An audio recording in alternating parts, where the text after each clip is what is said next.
गलत ने कि स्वराज इंडिया इस गल मंनदी है कि डीडीसी स्वराज इंडिया थोड़ी फैसला करू जी चड्डा साहब स्वराज इंडिया थोड़ी फैसला करू सही है कि गलत है ना फैसला तुसी कर सकते हो तुसी आप ही क्या अदालत फैसला करूगी मेरे सवाल का जवाब दो तुसी चड्डा साहब मैं सवाल तुहानू ये कीता है कि अरविंद केजरीवाल मैं सवाल का जवाब दे रहा पर जदों भी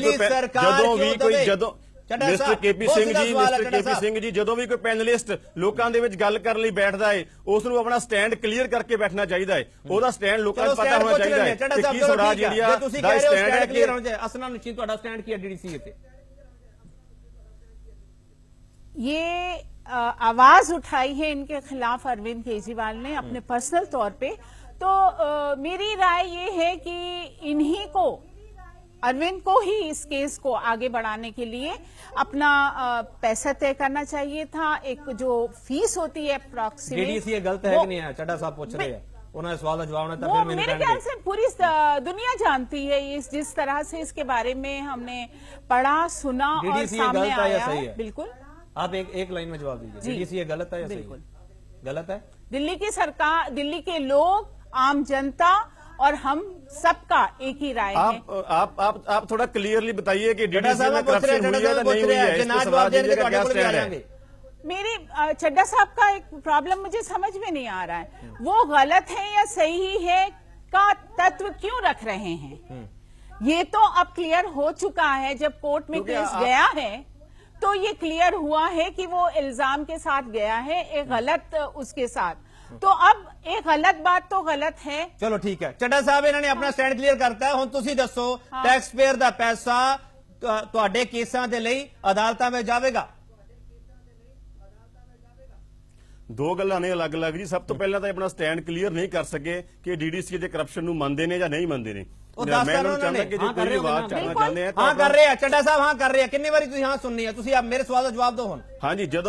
ਜਦੋਂ ਇਹ ਮੰਨਦੇ ਨੇ ਕਿ ਡੀਡੀਸੀ ਦੇ ਵਿੱਚ ਕਰਪਸ਼ਨ ਹੋਈ ਹੈ ਤਾਂ ਉਸ ਕਰਪਸ਼ਨ ਦੇ ਵਿਰੁੱਧ ਕਿਸੇ ਨਾ ਕਿਸੇ ਨੂੰ ਤਾਂ ਆਵਾਜ਼ ਉਠਾਣੀ ਬਣਦੀ ਹੈ। ਚੱਡਾ ਸਾਹਿਬ ਤੁਸੀਂ ਸਵਾਲ ਬੋਲ ਕਿਉਂ ਕਰਦੇ ਪਏ ਹੋ ਚੱਡਾ ਸਾਹਿਬ ਜਾਂ ਤਾਂ ਮੈਂ ਤੁਹਾਨੂੰ ਸਵਾਲ ਨਹੀਂ ਪੁੱਛ ਪਾ ਰਿਹਾ ਜਾਂ ਤੁਹਾਨੂੰ ਤੁਸੀਂ ਮੇਰੇ ਸਵਾਲ ਦਾ ਜਵਾਬ ਨਹੀਂ ਦੇਣਾ ਚਾਹੁੰਦੇ ਤੁਸੀਂ ਸਵਾਲ ਪਾਸ ਆਊਟ ਕਰ ਦਿਓ ਨਾ मैं ਤੁਹਾਨੂੰ ਸਵਾਲ ਕਰੂੰਗਾ ਹੀ नहीं।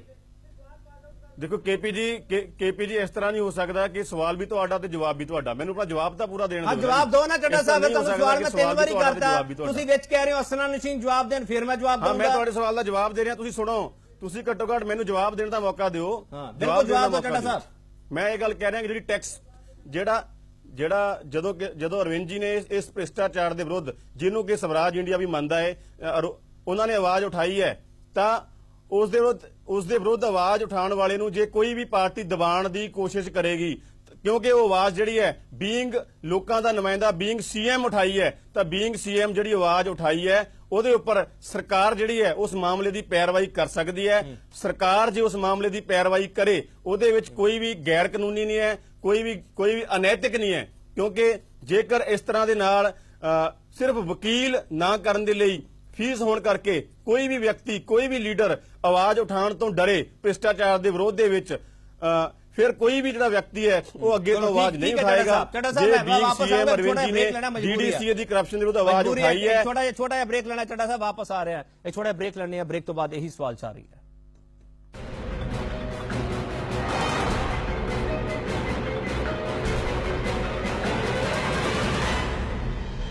ब्रेक बाद स्वागत है केजरीवाल हाजिर हो भारतीय जनता पार्टी कह रही है कि होर विरोधी पार्टियां जी उन्होंने मोर्चा खोलिया है वकील की फीस से विवाद है जो खड़ा होया तो साडा सवाल है अरविंद केजरीवाल के वकील की फीस दिल्ली सरकार क्यों देवे इस सवाल पर चर्चा कर रहे हैं खास में मौजूद है दिनेश चड्डा साहब तुसीं अपनी गल पूरी कर सकते हो।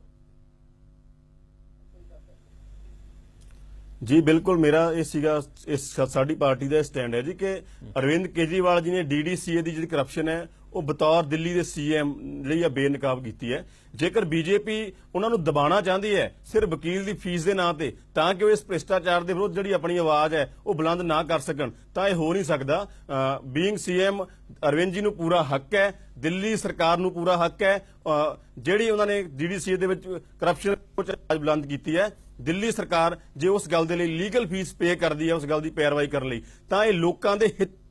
मैं तो इस तो भी अगे जाके गल कि जेकर भविख दे विच कोई भी विसल बलोअर करप्शन के विरुद्ध आवाज बुलंद करता ਜੇਕਰ ਉਹਨੂੰ ਸਿਰਫ ਕੇਸਾਂ ਦੀ ਆੜ ਦੇ ਵਿੱਚ ਕੋਈ ਵੱਡੀ ਧਿਰ ਕੋਈ ਵੱਡਾ ਆਗੂ ਦਿਵਾਉਣਾ ਚਾਹਵੇ ਤਾਂ ਜਿਹੜੀ ਲੀਗਲ ਸਰਵਿਸ ਅਥਾਰਟੀ ਹੈ, ਜੁਡੀਸ਼ਰੀ ਨੂੰ ਚਾਹੀਦਾ ਕਿ ਲੀਗਲ ਸਰਵਿਸ ਅਥਾਰਟੀ ਦੇ ਵਿੱਚੋਂ ਉਸ ਵਿਸਲ ਬਲੋਅਰ ਦਾ ਖਰਚਾ ਜਿਹੜਾ ਉਹ ਮੁਫਤ ਕੀਤਾ ਜਾਵੇ, ਤਾਂ ਕਿ ਸਿਰਫ ਵਕੀਲ ਦੀ ਫੀਸ ਦੇ ਨਾਮ ਤੇ ਕਰਪਸ਼ਨ ਦੇ ਵਿਰੁੱਧ ਆਵਾਜ਼ ਉਠਾਉਣ ਵਾਲੇ ਕਿਸੇ ਵੀ ਐਕਟਿਵਿਸਟ ਨੂੰ, ਕਿਸੇ ਵੀ ਵਿਸਲ ਬਲੋਅਰ ਨੂੰ ਦਿਨੇਸ਼ ਚੱਡਾ ਦਬਾਇਆ ਨਾ ਸਾਹਿਬ, ਜਾ ਠੀਕ ਹੈ ਸਕੇ। ਦਿਨੇਸ਼ ਚੱਡਾ ਸਾਹਿਬ ਤੁਸੀਂ ਕਹਿ ਰਹੇ ਹੋ, ਠੀਕ ਹੈ ਦਿਨੇਸ਼ ਚੱਡਾ ਸਾਹਿਬ ਤੁਸੀਂ ਕਹਿ ਰਹੇ ਹੋ ਕਿ ਵਿਰੋਧੀ ਪਾਰਟੀਆਂ ਦਬਾਉਣ ਦੀ ਕੋਸ਼ਿਸ਼ ਕਰ ਰਹੀ ਹੈਗੀ, ਚਲੋ ਤੁਹਾਡੀ ਇਹ ਗੱਲ ਮੰਨ ਕੇ ਵੀ ਚੱਲਦੇ ਹੈ ਕਿ ਦਿਨੇਸ਼ ਚੱਡਾ ਸਾਹਿਬ ਮੇਰਾ ਸਵਾਲ ਇਹ ਹੈ ਕਿ ਕੇਸ ਕਰਨਾ ਬੜਾ ਆਮ ਜਿਹਾ ਵਰਤਾਰਾ ਹੋ ਗਿਆ, ਕੇਸ ਕਰਦੇ ਜਾਓ, ਕਿਸੇ ਮਾਮਲੇ ਦਾ ਕੋਈ ਹੱਲ ਨਾ ਨਿਕਲੇ ਤੇ ਐਂ ਟਾਈਮ ਟੱਪ ਜਾਵੇ। ਜਿਹੜੇ ਜਨਤਾ ਦੇ ਇੱਥੇ ਕੰਮ ਹੈ ਕਿ ਉਹ ਸਾਰੇ ਰੁਕੇ ਪਏ ਆ ਚੱਡਾ ਸਾਹਿਬ, ਕਿ ਤੁਸੀਂ ਹੁਣ ਫੈਸਲਾ ਇਹੋ ਜਿਹਾ ਕਰ ਬੈਠੇ ਹੋ ਉਸ ਤੋਂ ਪਿੱਛੇ ਹਟ ਨਹੀਂ ਸਕਦੇ, ਕਿ ਮਜਬੂਰੀ ਹੈਗੀ? ਨਹੀਂ, ਮੈਂ ਤੁਹਾਨੂੰ ਪਹਿਲਾਂ ਵੀ ਬੇਨਤੀ ਕੀਤੀ ਹੈ ਕਿ ਤੁਸੀਂ ਸਾਡਾ ਸਟੈਂਡ ਆਪਣੇ ਆਪ ਕਲੀਅਰ ਨਾ ਕਰੋ ਕਿ ਅਸੀਂ ਫੈਸਲਾ ਕਰ ਚੱਡਾ ਸਾਹਿਬ ਤੁਸੀਂ ਚੱਡਾ ਸਾਹਿਬ ਜੇ ਤੁਸੀਂ ਸੋਚ ਕੇ ਆਏ ਹੋ, ਚੱਡਾ ਸਾਹਿਬ ਮੈਂ ਇੱਕ ਗੱਲ ਤੁਹਾਨੂੰ ਦੱਸ ਦਵਾਂ, ਜੇ ਤੁਸੀਂ ਸੋਚ ਕੇ ਆਏ ਹੋ ਨਾ ਮੇਰੇ ਤੇ ਅਟੈਕ ਕਰਨਾ ਜਿੰਨਾ ਮਰਜ਼ੀ ਕਰ ਲਓ, ਸਾਡੇ ਮੂੰਹ ਦੇ ਵਿੱਚ ਆਪਣੇ ਆਪ ਸ਼ਬਦ ਪਾਉਣ ਦੀ ਕੋਸ਼ਿਸ਼ ਨਾ ਕਰੋ। ਸਾਡਾ ਸਟੈਂਡ ਸਾਡੇ ਕੋਲੋਂ ਪੁੱਛੋ ਕਿ ਤੁਸੀਂ ਆਪਣੇ ਸਾਡੇ ਮੂੰਹ 'ਚ ਆਪਣੇ ਆਪ ਸ਼ਬਦ ਪਾਉਣ ਦੀ ਕੋਸ਼ਿਸ਼ ਨਾ ਕਰੋ। ਮੈਨੂੰ ਲੱਗਦਾ ਤੁਹਾਡੀ ਗਲਤ ਫਹਿਮੀ ਹੈ ਚੱਡਾ ਸਾਹਿਬ। ਪਹਿਲਾਂ ਤਾਂ ਅਸਲੀਅਤ ਇਹ ਹੈ ਕਿ ਜਿਹੜਾ ਕੇਸ